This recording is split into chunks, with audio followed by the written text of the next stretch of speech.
Praise the lord. Hallelujah. పావురాన్ని గురించి రెండవ భాగంగా మరలా మనం ధ్యానం చేసుకుందామండి. హల్లెలూయా. పక్షి జాతులన్నింటిలో ఎలాంటి పుచ్చు మచ్చ లేనిది ఈ పావురము. ఈ పరిశుద్ధాత్మ పావురాన్ని దేవుని మాటలతో కలిపి కవులు ఎన్నో పాటలు రచించారండి. ఈ పావురాన్ని ఉపమానముగా చేసుకొని ప్రవక్తలు దావీదు ప్రవచించి దేవునిని కీర్తించారు. అలాగే సొలొమోను మహారాజు రచించిన పరమగీతములలో ఈ పావురమును ప్రభువుకు పోలికగా అభివర్ణించి కొన్ని పాటలు వ్రాశారు. పరమగీతము 2వ అధ్యాయం 12-14 ఇంకా కొన్ని చోట్ల కూడా మనం ధ్యానించగలిగితే సొలొమోను చక్రవర్తి వ్రాస్తూ పావురమును గురించి, దేశమంతటా పువ్వులు పూసి ఉన్నవి, పిట్టలు కోలాహలము చేయు కాలము వచ్చెను, పావురము యొక్క స్వరము మన దేశములో వినబడుచున్నది, బండ సందులలో ఎగురు నా పావురమా, పేటు బీటలను ఆశ్రయించు నా పావురమా, నీ ముఖము నాకు కనబడనిమ్ము, నీ స్వరము నాకు వినబడనిమ్ము, నా ప్రియురాల నీవు సుందరివి, నీవు సుందరివి, నీ ముసుగుగుండా నీ కనులు గువ్వ కనుల వలె కనబడుచున్నవి, నా పావురమా నిష్కలంకురాల ఆలకించుము అని సొలొమోను చక్రవర్తి పావురమును సాదృశ్యంగా ఎంచుకొని పరమగీతములలో కొన్ని మాటలు పాటలుగా రచించాడండి. వీటిని సొలొమోను రచించిన పాటలు అంటారు. అంటే అవే పరమగీతములు. దేవుడు సృష్టించిన పక్షులన్నింటిలో దేవుని చేత అభిషేకింపబడిన పావురము యొక్క శరీర భాగములు కూడా ఎంతో పవిత్రమైనవండి. దాని జీవన విధానములాగానే దాని శరీర భాగములు కూడా వేరుగా ఉంటాయి. దీని రక్తము ఎంతో శ్రేష్టమైనది, పరిశుద్ధమైనది, ఆరోగ్యకరమైనది. మానవుల పాప విమోచన కొరకు పాప పరిహారార్థంగా పావురము యొక్క రక్తము చిందింపబడింది, బలిగావించబడింది. అలాగే మానవుల ఆరోగ్యము కొరకు కూడా దాని రక్తము, దాని శరీర మాంసము రెండూ ఉపయోగించబడ్డాయి. ప్రభు శరీరము రొట్టెలాగా మనం తింటాం. ఆయన చిందించిన రక్తము ద్రాక్షారసములాగా మనం త్రాగుతాము. ప్రభు చెప్పినట్లుగా నా శరీరము అనే రొట్టెను తినువాడు, నా రక్తము అనే ద్రాక్షారసము త్రాగువాడు పరలోకమునకు వారసుడు అని బోధించారు. అలాగే ప్రభువు చిందించిన రక్తము, నలగగొట్టబడిన ఆయన శరీరము అంతటి శ్రేష్టమైనవండి. అవి తిని త్రాగటం వలన మానవులు శరీరమునకు స్వస్థత, బలము, నిత్యజీవం పొందుకుంటారు. అలాగే ఇక్కడ ఈ పావురము యొక్క రక్తము, మాంసము మానవులకు ఔషధములాగా ఉపయోగపడింది. సమస్త ప్రజలకు యేసు ప్రభువు పరమ వైద్యుడిగా ఎలా ఉన్నాడో అలాగే పావురము కూడా ఉందండి. వెనుకటి కాలంలో కానీ ఇప్పటి కాలంలో కానీ పక్షవాతము వచ్చిన వారికి శరీర భాగములు చచ్చుబడిపోయి ఉంటాయి. చచ్చుబడిపోయిన ఆ శరీర భాగములకు పావురము యొక్క రక్తము పూసి మర్దన చేస్తారు. ఎందుకంటే చచ్చుబడిన ఆ శరీరములో రక్త ప్రసరణ జరగటానికి. అలాగే పావురము యొక్క మాంసము కూడా వండి వారికి ప్రత్యేకంగా తినిపిస్తారు, శరీరమునకు శక్తి బలము రావాలని. ఈ విధంగా ఈ పావురము యొక్క రక్తము, శరీరము రెండూ కూడా ప్రభువుకు సాదృశ్యంగా ఉన్నాయండి. కాబట్టి మనం జీవించిన పాపపు జీవితాన్ని గుర్తించి మారు మనస్సు పొందుకొని ప్రభుయేసు రక్తములో కడుగబడిన తరువాత ఆయన యందు కృతజ్ఞత కలిగి నమ్మకస్తులమై మనం జీవిస్తున్నామా అనే ప్రశ్న మనకు మనం వేసుకుని హృదయ పరిశుద్ధత పొందుకొని ప్రభువునందు పావురం వలె పవిత్రంగా జీవించాలని మనం ఒక స్థిర నిర్ణయం తీసుకోవాలండి.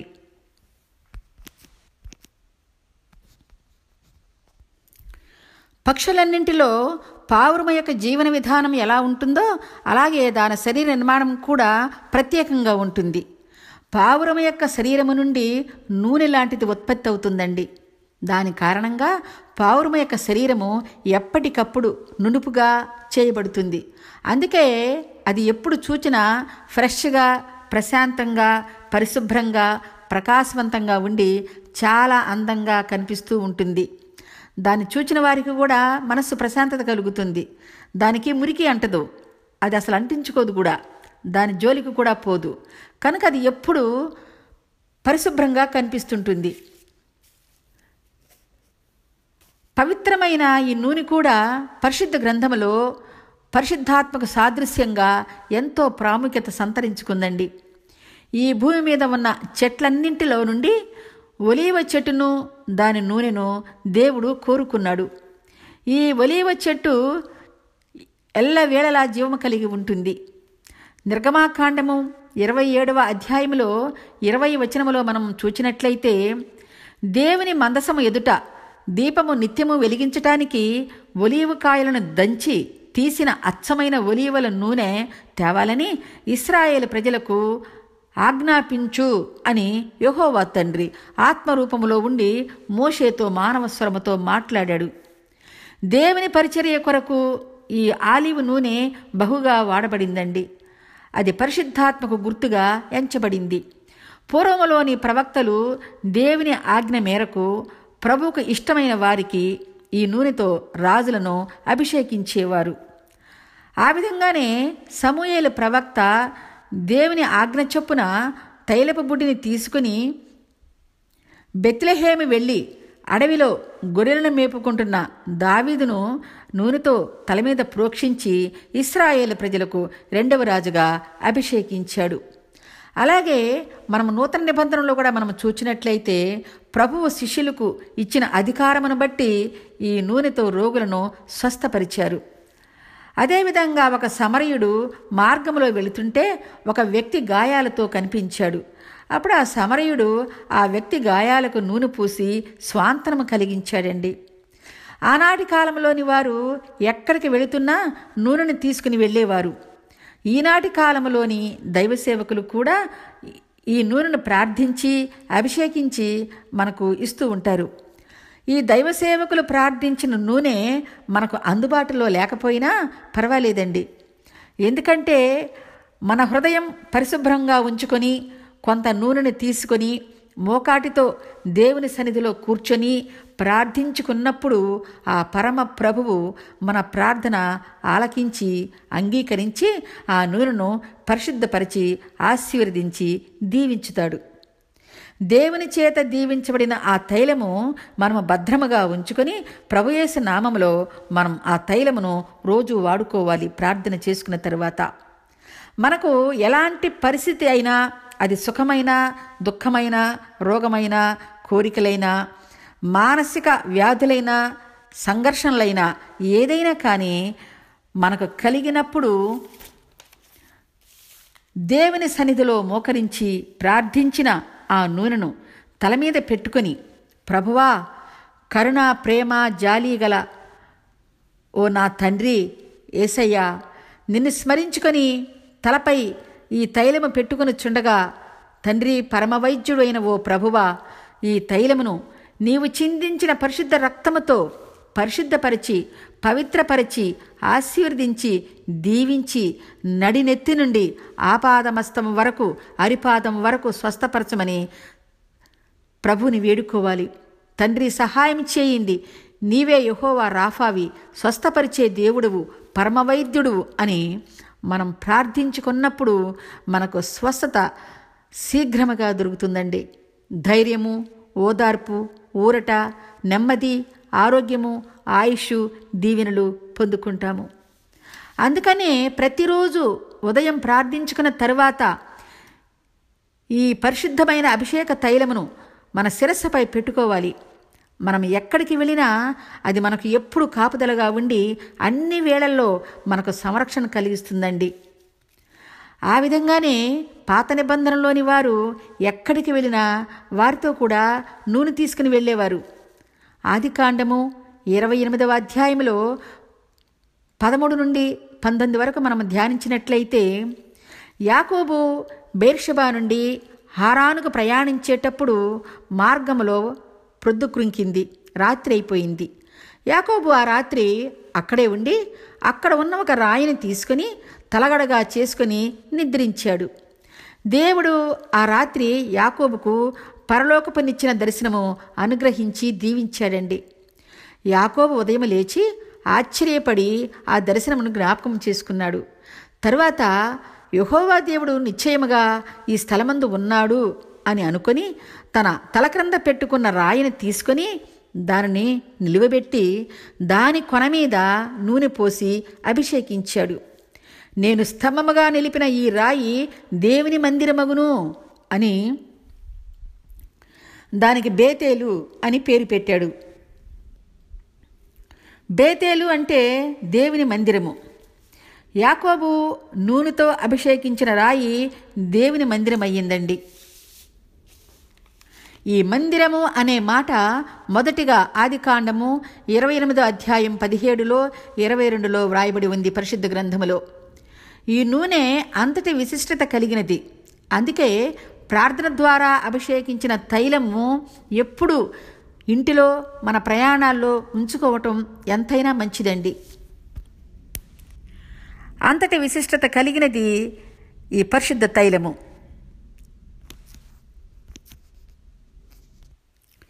ఈ నూనె అనే తైలము దేవుని చేత అభిషేకింపబడి పరిశుద్ధాత్మకు గుర్తుగా ఉంది కనుక మనం పావురములాగా ఎలాంటి కళంకము లేనివారుగా ఉండాలంటే ఈ తైలమునకు గుర్తుగా సాదృశ్యంగా ఉన్న పరిశుద్ధాత్మను పొందుకోవాలండి. పరిశుద్ధాత్ముడు మన యందు ఉండాలంటే మన దోషములను మన పాపములను ఎప్పటికప్పుడు ఒప్పుకోవాలి. అప్పుడే మనమంతా పరిశుద్ధాత్మను పొందుకొని ఆ ఆత్మదేవునితో కలిసి ఉంటాము. 141వ కీర్తన 5లో ఉన్నట్లుగా నీతిమంతులు నన్ను కొట్టుట నాకు ఉపకారము, వారు నన్ను గద్దించుట నాకు తైలాభిషేకము అని దావీదు దేవునికి ప్రార్థించాడండి. ఈ భూమి మీద ఉన్న పక్షులన్నింటిలో సామాన్యంగా ప్రతి పక్షిలో దాని శరీర భాగములో చేదు అనే ఒక పదార్థము ఉంటుందండి. కానీ పావురములో చేదు అనే పదార్థం ఉండదు. పావురము యొక్క హృదయములో కానీ దాని శరీరములో కానీ దాని ప్రవర్తనలో కానీ అది నడిచే మార్గములో కానీ దాని వ్యక్తిత్వములో కానీ చేదు అనే దుష్టత్వము ఉండదండి.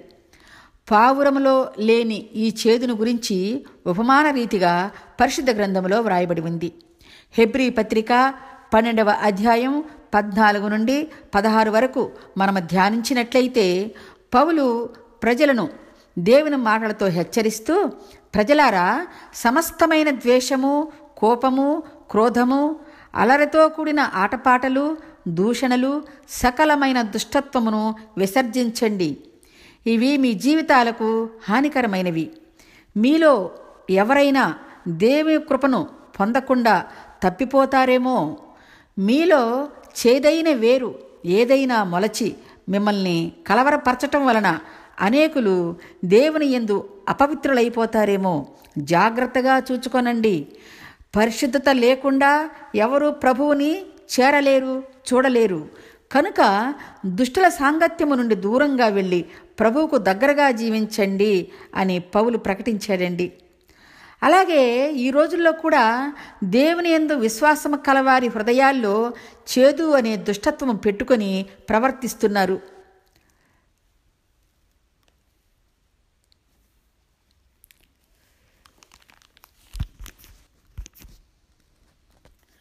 ఆ దుష్టత్వము కలవారి నుండి వేరైపోయి ప్రత్యేకింపబడి చేదులేని పావురము వలె నిష్కపటులై ఉండమని పౌలు హెబ్రీ పత్రికలో తెలియపరిచారు. ఈ లోకరీత్యా బ్రతుకుతున్న మనము కూడా ఎవరిని గురించైనా మాట్లాడుకునేటప్పుడు ఆ సంభాషణ మధ్యలో ఆగి, అవునరా, వాడికి చాలా చేదు ఉంది, ఆమెకు కూడా చాలా చేదు ఉంది అని అంటామండి. దైవజనులు వాక్యములో చెప్పిన రీతిగా ఆ చేదు అనే దుష్ట స్వభావం గల వారిని మనం విడిచిపెట్టాలండి. ఎలాంటి చేదు, కల్మషము, మలినము లేని వారమై ప్రభువునందు అంటుకట్టబడదాం. ఎప్పటికప్పుడు మన హృదయాన్ని, మన శరీరాన్ని శుభ్రపరుచుకుందామండి. పావురములాగా చేదు లేని వారమై దేవునితో సహవాసము చేద్దాము. ఈ పావురము ఎక్కువగా బండ సందులలో నివాసం చేస్తుందండి. ఎందుకంటే ఇది చాలా పిరికిది. హూషయ ప్రవక్త గారు 7వ అధ్యాయం 11లో చెప్పినట్లుగా ఇశ్రాయేలు ప్రజలను గురించి ప్రవచిస్తూ ఎఫ్రాయిం ప్రజలు పిరికి గుండె గల గువ్వలాంటి వారయ్యారు అన్నారు. ఈ గువ్వ అనే పావురము అంత పిరికిగలదండి. బలహీనము కలది, అమాయకమైనది, నిస్సహాయమైనది. అయినా ఆ గువ్వ బండను ఆశ్రయస్థానముగా చేసుకొని నిర్భయంగా జీవిస్తుందండి. ప్రకృతిలో జరిగే పరిమాణాలకు కూడా తట్టుకొని ఆ బండ సందులలో ఉండి నెమ్మది కలిగించుకొని తనకు తాను సురక్షితంగా జీవిస్తుంది. అలాగే మానవులమైన మనము కూడా మనకు కలిగిన బలహీనతల యందు ఈ లోకరీత్యా కలిగే శారీరక, మానసిక, ఆర్థిక శ్రమల నుండి, ప్రకృతి పరంగా సంభవించే ఆపదల నుండి తట్టుకొని నిలబడాలంటే మనమంతా ఈ పావురములాగా యేసుక్రీస్తు అనే బండను ఆశ్రయించాలి. అప్పుడే మనకు కలిగే శ్రమలన్నిటిలో నుండి మనకు మనం రక్షించుకోగలుగుతాము. ఎలాగంటే మోషే కాలంలో యేసుక్రీస్తు బండలో ఉండి ఎన్నో మహత్కార్యాలు చేశాడండి. మోషే దేవుడిచ్చిన ఆజ్ఞ చొప్పున ఇశ్రాయేలు ప్రజలందరినీ ఐగుప్తు బానిసత్వం నుండి విడిపించి వాగ్దాన భూమి అయిన కానాను ప్రాంతమునకు బయలుదేరారు. వారికి మార్గములో త్రాగటానికి నీళ్లు లేవు. అప్పుడు అక్కడ ఉన్న ప్రజలంతా మోషేపై తిరుగుబాటు చేసి సణుగుకున్నారు. ఆ స్థితిలో మోషే నీళ్ల కోసం దేవునికి మొరబెట్టుకున్నాడు. అప్పుడు దేవుడు మోషేతో మాట్లాడుతూ, మోషే, హోరేబు పర్వతము అనే దేవుని పర్వతములోని బండ మీద నేను నీకు ఎదురుగా నిలబడతాను. నీవు దేవుని కర్ర అనే నీ చేతి కర్రతో ఆ బండను కొట్టు. ఎర్ర సముద్రాన్ని చీల్చిన కర్రతో కొట్టు. వెంటనే ఆ బండ నుండి నీళ్లు ప్రవహిస్తాయి అని చెప్పాడు. మోషే దేవుడు చెప్పినట్లుగా దేవుని కర్రతో ఆ బండను కొట్టినప్పుడు ఆ బండ నుండి నీళ్లు సమృద్ధిగా లభించాయండి. ఆ ఎడారి ప్రాంతంలో సెలయేరులుగా ప్రవహించాయి. దావీదు కీర్తన 105:41లో ఉండినట్లుగా బండను చీల్చగా నీళ్లు ఉబికి వచ్చెను, ఎడారులలో అవి ఏరులై పారెను అని దావీదు ప్రభువుని స్తుతించాడు. ఆ విధంగా 2 సార్లు ప్రభువు బండ నుండి నీళ్లు ప్రవహింపచేసి ఇశ్రాయేలు ప్రజల దాహము, పశువుల దాహము తీర్చాడండి. ఇదంతా నిర్గమాకాండము 17వ అధ్యాయంలో మనం చూడగలుగుతాము. అదేవిధంగా నిర్గమాకాండములో 33వ అధ్యాయము 17 నుండి 23 వరకు మనం ధ్యానించినట్లయితే మోషే ఆత్మస్వరూపుడైన పరమతండ్రితో మాట్లాడుతూ, యెహోవా మా ప్రభువా, దయచేసి నీ మహిమను నాకు కనపరచు తండ్రి అని ప్రార్థనాపూర్వకంగా అడిగాడండి. ఎందుకంటే మోషేతో ఆ పరమతండ్రి మానవ స్వరముతో 40 సంవత్సరాలు మాట్లాడాడు. ఆయన చూడాలని ఆయన కోరికగా ఉండి అడిగాడు. అప్పుడు యెహోవా తండ్రి మోషేతో మాట్లాడుతూ, మోషే, నా ప్రభావమును నీవు చూడలేవు. ఈ భూమి మీద ఏ నరుడు నన్ను చూచి బ్రతకలేడు. అయినా నీవు నన్ను అడిగావు కనుక నీ కోరిక సిద్ధింపచేస్తాను అని చెప్పి, మోషే, నా సమీపమున ఒక స్థలం ఉంది కదా, అక్కడ ఉన్న బండ మీద నీవు నిలబడు. నా మహిమ నిన్ను దాటి వెళుతున్నప్పుడు నిన్ను ఆ బండ సందులో ఉంచి నేను నిన్ను దాటే వరకు నా చేతితో నిన్ను కప్పుతాను. నేను నా చెయ్యి వెనక్కి తీసుకున్న తరువాత నీవు నా వెనుక పార్శ్వమును చూస్తావు, కానీ నా ముఖము నీకు కనపడదు అని పరమప్రభువు మోషేతో చెప్పాడండి. పావురాన్ని బండసందులో నివసింపచేసి కాపాడి రక్షించిన దేవుడు మోషేను కూడా ఆ బండసందులో ఉంచి ఆయన అద్వితీయ ప్రభావం వలన వచ్చే ప్రకాశమానమైన శక్తి నుండి కాపాడి మరణాన్ని తప్పించాడు. పావురము ప్రభు అనే బండసందులో నుండి తన ప్రాణాన్ని ఎలా సంరక్షించుకుందో అలాగే పరమతండ్రి మోషేను దాటి వెళ్ళేటప్పుడు క్రీస్తు అనే బండసందులో ఉంచి ఏ అపాయము రాకుండా మరణము నుండి రక్షించాడు. మన యేసు ప్రభువు సమస్తమునకు పునాది రాయండి. మూలకు తలరాయిగా ఉన్నాడు. రాయిగా ఉన్న ఆ క్రీస్తును మనమందరం ఆశ్రయించాలి. దేవుని వాక్యమనే జీవము గల ఆ పునాది రాయి మీద మన కుటుంబాలను కట్టుకొని పావురములాగా నిశ్చింతగా ఉండాలండి.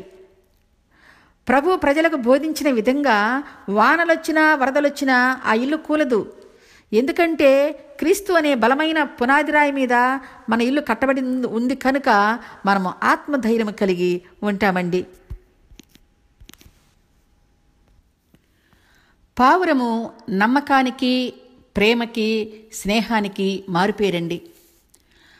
మన ప్రభువు ప్రేమమయుడే కాకుండా ఆయన మన ప్రియ స్నేహితుడు కూడా.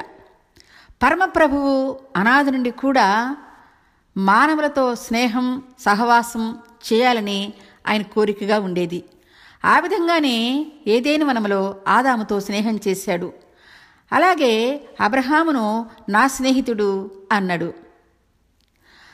అదేవిధంగా మన ప్రభువు ఈ లోకమునకు వచ్చిన తరువాత అందరితో స్నేహం చేశాడు. శిష్యులతో, ప్రజలతో నేను మీ స్నేహితుడును అని బోధించారు, ప్రకటించారు. అదేవిధంగా ఇక్కడ ఈ పావురము కూడా మానవులతో స్నేహం, సహవాసము చేయాలని, వారితో ప్రేమగా ఉండాలని కోరికతో ఉంటుందండి. అందుకనే ఈ పావురములు మానవులకు సమీపంగా, దగ్గరగా నివాసం చేస్తూ ఉంటాయి. బాల్కనీలలో గూళ్ళు కట్టుకొని పిల్లలను అభివృద్ధి పరుస్తాయి. దూరంగా ఉన్న చెట్లల్లో ఉండవు, గృహాల దగ్గరలోనే నివసిస్తాయి. రాత్రుళ్ళు గృహాలను ఆనుకొని ఉండే బయట గోడలపై ఆడ, మగ పావురము కలిసి జీవిస్తాయి. మానవులతో సంబంధ బాంధవ్యాలు కలిగి ఉండటానికి ఇష్టపడతాయి. అలాగే మనం కూడా ఈ పావురం మాదిరి మన చిరకాల స్నేహితుడైన మన ప్రభు అనే యేసుతో నిత్య స్నేహం కలిగి ఉండాలి అని ఈ పావురము ద్వారా మనం నేర్చుకోవాలండి.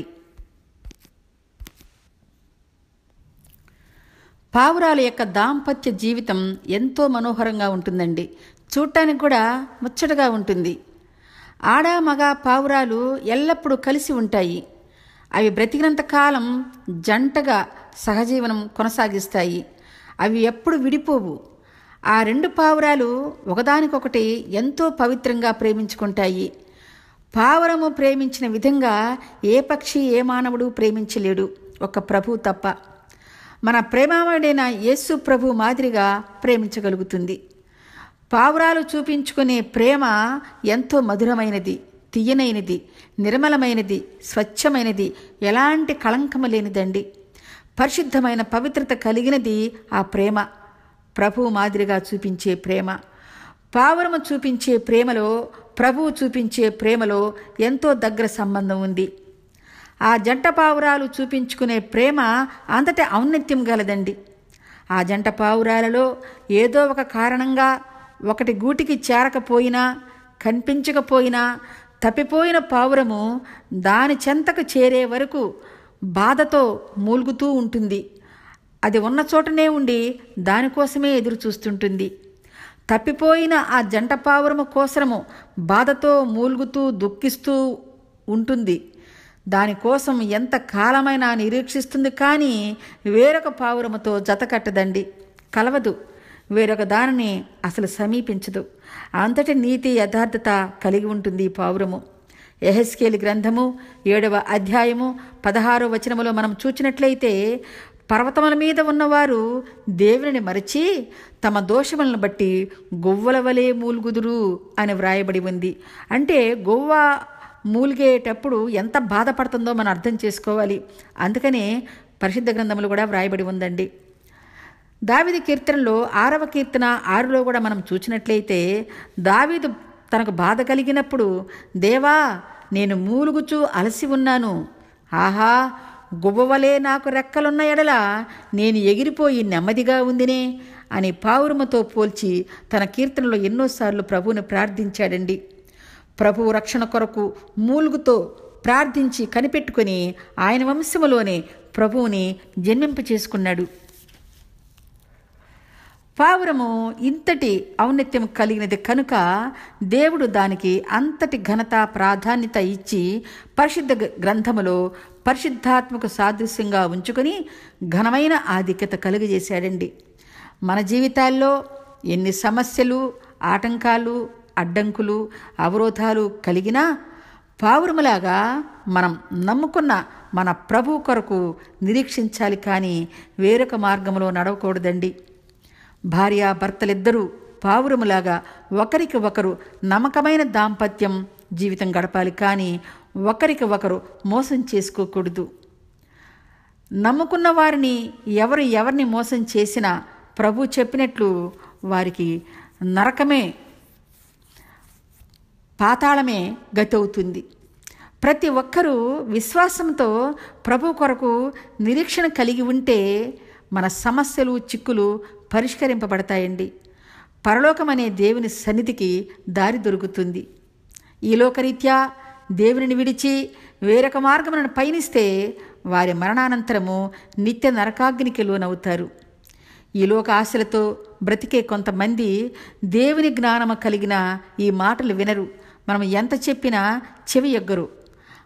ఏముంది, చనిపోయిన తర్వాత ఏం జరుగుతుందో ఎవరు చూడొచ్చారు, మనం చూడొచ్చామా అని వారిష్టం వచ్చినట్లుగా మాట్లాడతారు, ప్రవర్తిస్తారు. ఈ లోకరీత్యా మన జీవితం నీటి బుడగ లాంటిదండి అని తెలుసుకోరు. ఎప్పుడు ఏ సమయంలో అది పగులుతుందో ఎవరికీ తెలియదు. మృత్యు అనే మరణానికి వయసుతో, కాలముతో నిమిత్తము లేదు. జీవితంలో మరణము తథ్యమని అందరికీ తెలుసు. కానీ కొంతమంది ఎప్పుడూ మరణమును గురించి ఆలోచిస్తూ, భయపడుతూ, నిర్జీవంగా బ్రతుకుతూ ఉంటారండి. వారికి వారే కృంగిపోయి రాని మరణానికి దగ్గరవుతారు. మరణము తప్పదు కనుక మరణానికి భయపడకూడదు. మరణించిన తరువాత ప్రభు సన్నిధిలో ఉండటానికి భయపడుతూ బ్రతకాలి, కానీ రాని మరణం కోసం భయపడకూడదండి. అలాగా బ్రతకటం దేవునికి ఇష్టం ఉండదు. మరణం తర్వాతే అసలైన నిత్య జీవితం ఉంటుందండి. ఈ భూమి మీద నివసించినప్పుడు ఎవరు చేసిన క్రియలను బట్టి అవి మంచివే కానీ చెడ్డవే కానీ తీర్పులోనికి వస్తాయి మన మరణానంతరం. మంచివి అంటే వెలుగు సంబంధమైనవి అయితే పరలోకములో నిత్యజీవం కలుగుతుంది. అవి చీకటి చెడ్డ క్రియలైతే పాతాళములో నిత్య నరకం పొందుకుంటాము. స్వర్గమైన నరకమైన ఆ రెంటిలో నిత్యజీవము ఉంటుంది. ఆత్మ జీవముతో ఉంటుంది అక్కడ. కనుక వాక్యములో ఉన్నట్లుగా ఆ ఆత్మకు దుఃఖము, బాధ, సుఖము అన్నీ తెలుసు. అందుకనే మనం జాగరూకులై ప్రభునందు ఈ భూమి మీద ఉన్నప్పుడే జీవించాలి. చనిపోయిన తర్వాత ఏం జరుగుతుందో అని అనుకోకూడదు. మన ఆత్మ జీవిస్తుంది, దానికి అన్నీ తెలుసు, అది గుర్తించాలి. అందుకనే పావురములాగా మన మార్గము సరళముగా చేసుకుని సరైన మార్గములు నడిచి ప్రభు చెంతకు చేరాలండి. పాతాళమనే నరకాన్ని తప్పించుకొని పరలోకపు సన్నిధి చేరాలి. దేవుని చెంత మనము సుఖంగా ఉండాలంటే దేవుని చెంతకు చేరాలి. ఆ సర్వలోక సృష్టికర్త సృష్టించిన జీవన రాశులలోని ఈ పావురము పరిశుద్ధాత్మ పావురముగా ప్రభువు అంగీకరించిన విధముగా ఆ పరమతండ్రి తాను స్వయంగా తన చేతితో మట్టిని తీసుకొని మనిషిగా నిర్మించిన మానవులమైన మనము కూడా ఈ పవిత్రమైన పరిశుద్ధాత్మ పావురములాగా ప్రభు చేత అంగీకరింపబడే విధంగా సత్ప్రవర్తన కలిగిన వారమై నిర్మలంగా నిష్కళంకంగా ఉండి పరిశుద్ధాత్మతో నింపబడి ప్రభువుతో కలకాలం కలిసి జీవించుదామండి. అందరి కొరకు ప్రార్థించుదాము. ఆ మహాదేవుని సన్నిధిలో కూర్చుని పరమందు దేవుని కుడిపార్శ్వమున ఆసీనుడయ్యున్న ఆ ప్రభువు చెంత చేరి మోకరించి చేతులెత్తి నిట్టూర్పులతో మూల్గులతో ఆ పరమ తండ్రికి ప్రార్థించుదామండి. హల్లెలూయా, ఆమేన్. ఈ మాటలు విన్నవారందరూ పావురములాగా నిష్కపటులై జీవించాలని, విన్నవారినందరినీ ఆ దేవుడు సదాకాలము నిండారా దీవించాలని ఆ పరమ తండ్రిని యేసునామములో అడిగి వేడుకుంటున్నానండి. హల్లెలూయా, ఆమేన్. ఇంతవరకు మనం పరిశుద్ధాత్మ పావురాన్ని గురించి విన్నామండి. తర్వాత భాగంగా పరిశుద్ధ గ్రంథములో వ్రాయబడిన ప్రవక్తలు రాసిన గ్రంథాలను గురించి విందాము.